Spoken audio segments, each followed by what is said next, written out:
this issue of gun control right now. This is my op-ed over at HartmannReport.com for today. It's titled, "Why is the GOP making America's job of creating a less deadly society more difficult?"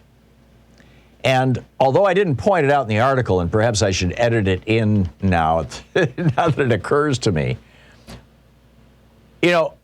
6 or 7 years ago, I would have answered that question by saying that Republicans are unwilling to pass gun control legislation because they're taking so much money from the NRA, from the gun lobby, on behalf of the gun manufacturers. The gun manufacturers pour millions into the NRA pours millions into the pockets of Republican legislators, and the Republican legislators oppose gun control.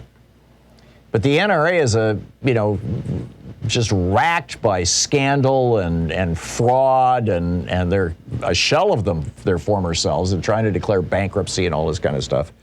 They're not doing a great job of supporting Republican politicians. So absent the cash, why are Republican politicians today supporting this?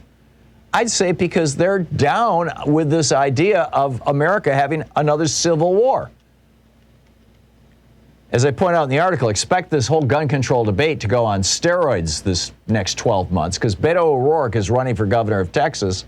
And last year, or year before last, when he was in the Democratic presidential primaries, he said, hell yes, we're going to take your AR-15, your AK-47. And you can bet that that's going to be on loop in the Republican ads. But look at this situation. This Swiss-based research group found that there are approximately 857 million civilian-held firearms in the world's 230 countries and territories. Of that 857 million weapons in the hands of civilians in the entire world, all 230 countries, 393 million of them are in civilian possession in the United States. And by the way, that was as of 2017. Now it's over 400 million.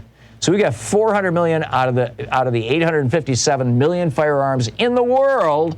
400 million of them are here. We are 5% of the world's population, and we're over 40% of the world's guns in civilian hands. There's something, fundamentally wrong with that, right? In America, for every 100 people, there are 120 guns. The next highest developed country on the list is Canada.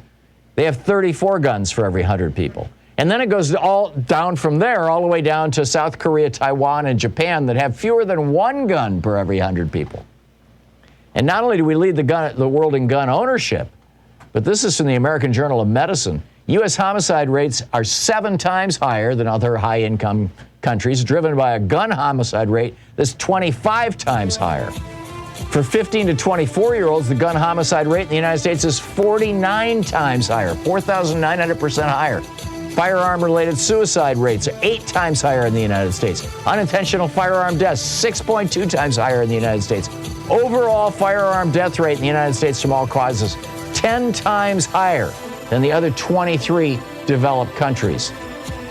90% of all women killed by firearms. Hang on. You're listening to the Thom Hartmann Program. Call 202-808-9925. 90% of all women killed by firearms in these 23 countries are in the United States, as well as 91% of all children killed by firearms.